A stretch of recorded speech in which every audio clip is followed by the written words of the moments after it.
Well, can just have the night off. Welcome back to Western Air tonight. I'm your host, Tammie Lee. Joining us here, I have Marty Gregoire. Yes. Yes, is that as close to French as Yeah, I can get? you're doing great. You're getting better every time. It's my Spanish. I can't help it.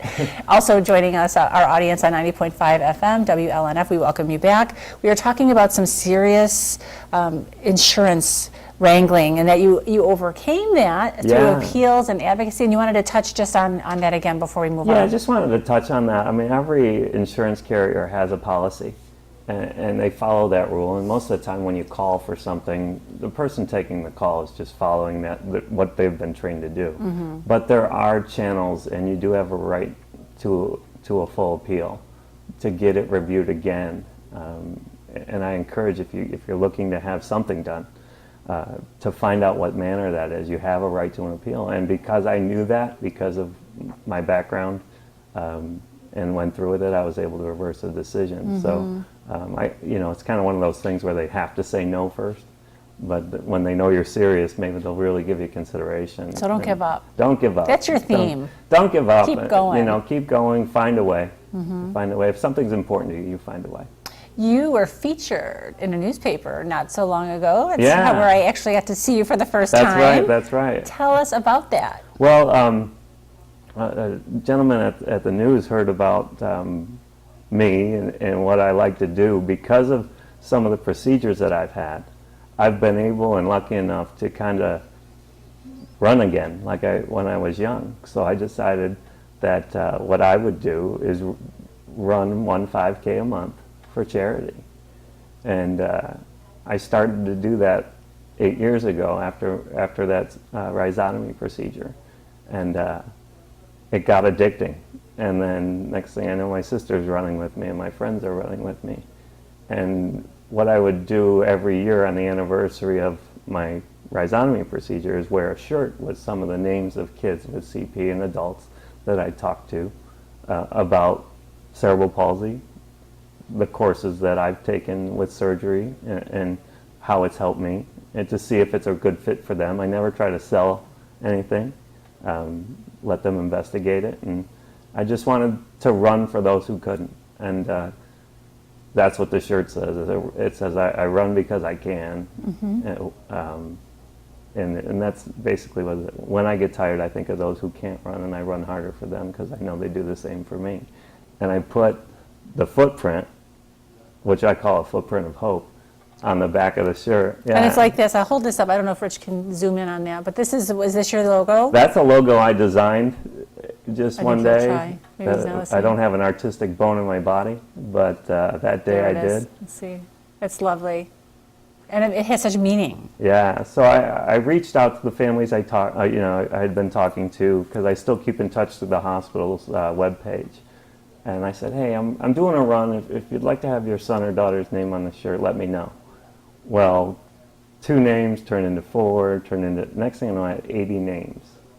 And it was the coolest looking shirt. Mm-hmm. And I ran that race on the anniversary of my surgery, and it was a great thing. And I decided that I was going to keep doing that, because people didn't want to just have their kid's name on the shirt. They wanted the shirt. Next thing I know, I ended up ordering 500 shirts and shipping them all over the world. Wow. And when these kids put that shirt on, they were doing great things. So there were a few families that needed help, and I said, hey, I'll run a 5K. I'll tell your friends about what the surgery you're hoping to have for your daughter can do for her, because of what it's done for me. And if they want to pledge, I said, if I finish under 45 minutes, give me $1 for every minute under 45. Well, I ended up raising a lot of money, because I ended up running very hard that day, and I set a personal best with 37 minutes and 11 seconds. Wow. So I raised quite a bit of euros for a young girl in Ireland, and that was the article was about. And then the picture in the article has me on a treadmill, because I was actually rehabbing when the article was done. I had hamstring lengthening surgery in June.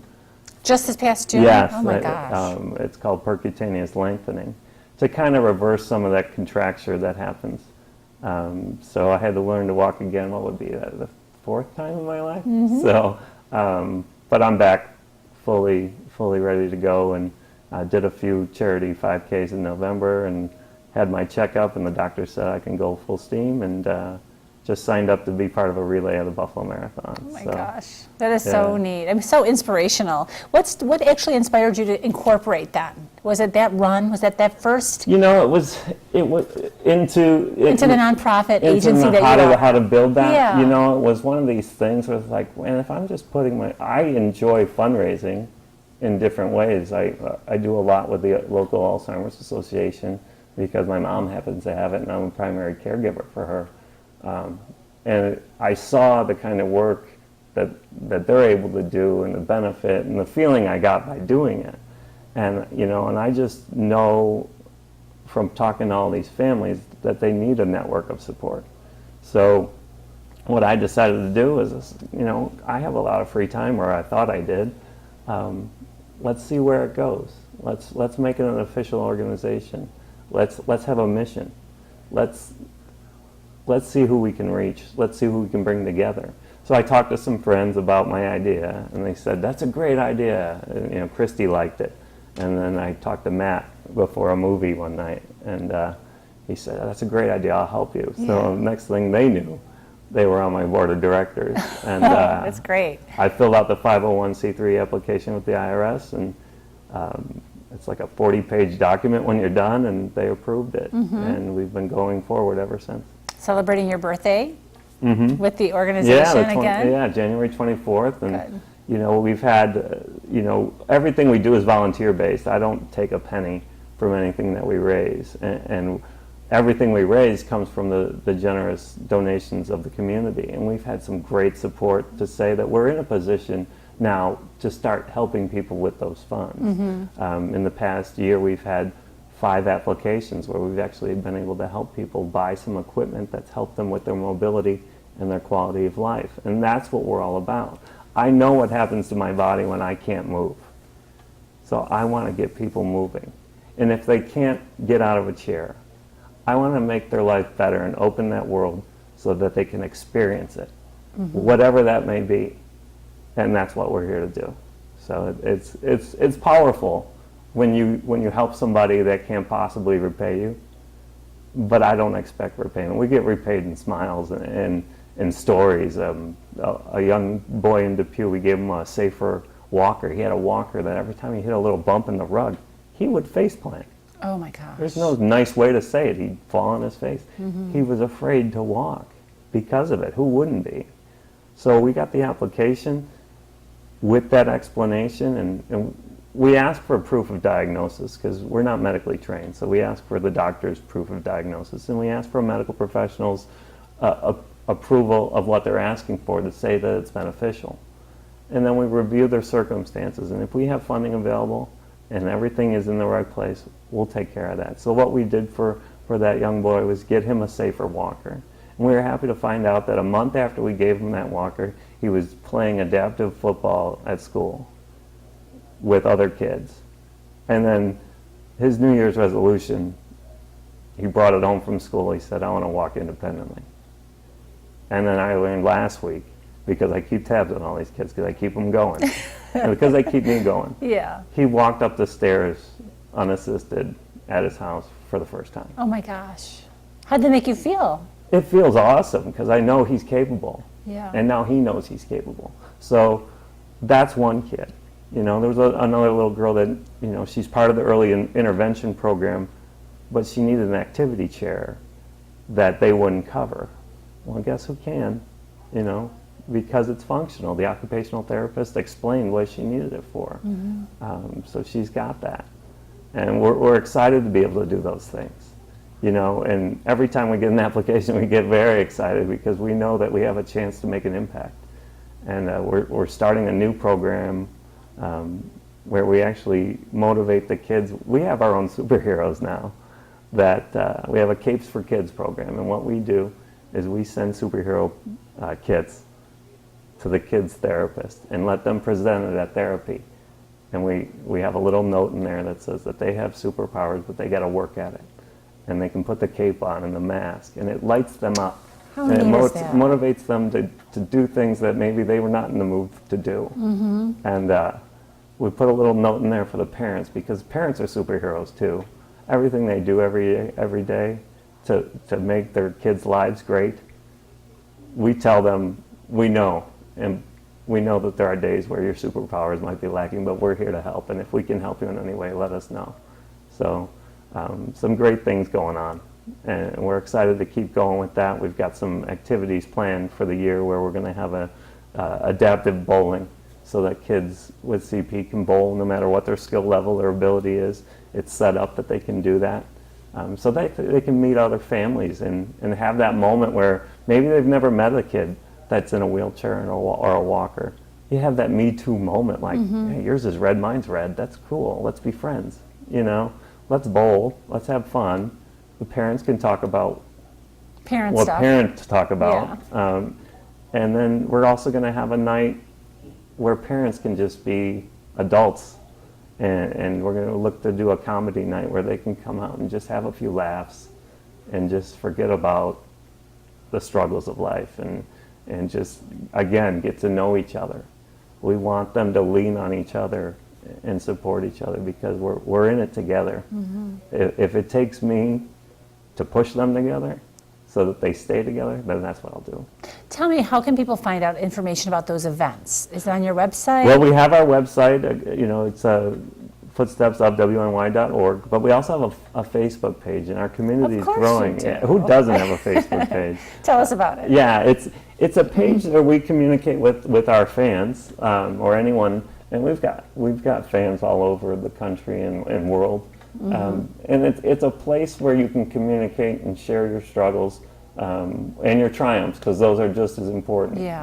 We want to, and I also try to motivate and inspire just by kind of sharing stories of success, that I hear or see in research, or maybe a quote, or maybe a little bit about what I'm doing. In March, I'm going to do an indoor triathlon that benefits United Cerebral Palsy of Rochester. So I always take pictures of that and let them see me doing that. And my sister, who's done 100 triathlons herself, does them with me. When you got 9 sisters and 6 brothers, it's hard to sit still. But so we want it to be a place where people can learn a little bit about CP. If you're a parent and you're getting the diagnosis for the first time, like I said, it's such a vast spectrum that, if we can communicate some things that are treatments that are going on, or news, stories, feel-good stories, that's where we find that. But we want people to communicate with each other. We actually had a couple parents decide they were going to start their own support group. We're not affiliated with it, but we shared that information so that they can get together and have coffee. So Facebook's a great thing for that. It's a great tool. Yeah. Tell me a little bit about the statistics, because as I'm learning so much about this particular diagnosis from you, I didn't know, I realized how little I knew. What is the impact in terms of, statistics, population? Is it hereditary? It's not hereditary. It's more developmental. So it's a matter of what happens in the whole pregnancy stage. Okay. They're starting to find out, one thing that may increase risk is low birth weight. Premature babies, for example, I happen to be one, is when you're born 2 or more months premature, you have a 1 in 5 chance of developing cerebral palsy, or being born with cerebral palsy. So that's a key statistic. Right now, there are about 750,000 people in the United States with cerebral palsy. Some aspect of it. Again, someone could be very mild. Huge range. Huge range. Yeah. So, and then the cost involved. With I know, I saw that. Tell us about that. That's shocking. And I think of all the things I did in my research, that was the thing that hit home, was that over the course of somebody's lifetime, if they have cerebral palsy, there's a chance, and this is from the Center of Disease Control, based on 2007, how studies come out, based on 2007 statistics, that somebody can spend over $900,000 just to maintain their life for the treatments, medical procedures, equipment, all those things. That's what it costs to live with cerebral palsy. So, wow. Yeah. Yeah, and insurance is involved in that, but if you look at the cost factors involved, and again, there's people out there that have the condition that that aren't able to provide for themselves financially. You know, there's a lot of different jobs they do, and you know, there's places locally that hire people with disabilities, but at the same time, there's that whole segment that just aren't able to. And the toll your emotion and your spirit takes, as you mentioned, that very dark day for you. Yeah, where you just broke down, but it turned out to be the sun came up the next day Yeah, and it changed it's forever. one of those things. It's like, for me, I think I've had 2 bad days in my life where I really felt down. Yeah. But I know that I'm probably more of an exception than the rule, unfortunately. I've just been around great role models that have, you know, when you watch your parents raise 16 kids the way that they did, you kind of just say, oh, that's how I'm supposed to be. And you marvel at it. And I still spend a lot of time with my parents now because they ground me, but they also motivate me as well. And I think, you know, if people just realize that if you try, good things happen. All you need to do is try. You can fail, you can fall, but you got to get up and you got to try, because you don't know what you can do or cannot do until you try. And your purpose in the world and giving back and contributing. You know, I think we're all here to contribute something, you know, to different degrees. Yeah, I think there's a quote, and I forget who says it. He says, you know, what are we here for if not to make life easier for each other? Yeah. And, you know, we all have talents, you know, whether it be something physical, something mental, something artistic. We all have talents and we should use them. You know, we're blessed to be able to be on this earth for such a short time. Make the most of it. You know, at any given time, someone's going to ask you for something, whether it be your time, your talent, your money. It could be your future. It's not the size of what you give them, but it's the sacrifice that you take. And that's something my dad instilled in me. So for me to talk to somebody or share my story, that doesn't cost me anything. You know, so that's But what you can I'm doing. change their life Yeah, by just you might- simply you doing might that. be, It's and- incredibly powerful. Oh, it's incredibly powerful. And I think the one thing that I've realized is that every day people walk from point A to point B without even thinking about it. But what I know through my own struggles and what I know from the people that I've met with cerebral palsy, for them to go from A to B takes a lot of energy sometimes, and it can wear them out. And there's days like the one I had where there has to be a beacon of hope. Yeah. And maybe as a caregiver or a parent, you have to be that beacon of hope, maybe just for that day, because they need that so they can, as you said, wake up the next day in the sunshine again. Yeah. And they're right back at it. There's always a new day, Always, you know? always. And boy, I'll tell you, you are such an inspiration. We're going to take a break. When we come back, we went so fast. We only Yeah. have 15 minutes to wrap up, but we'll be back here with Marty Gregoire Yeah, in just a Gregoire. few minutes, so don't go away. Yeah, my parents are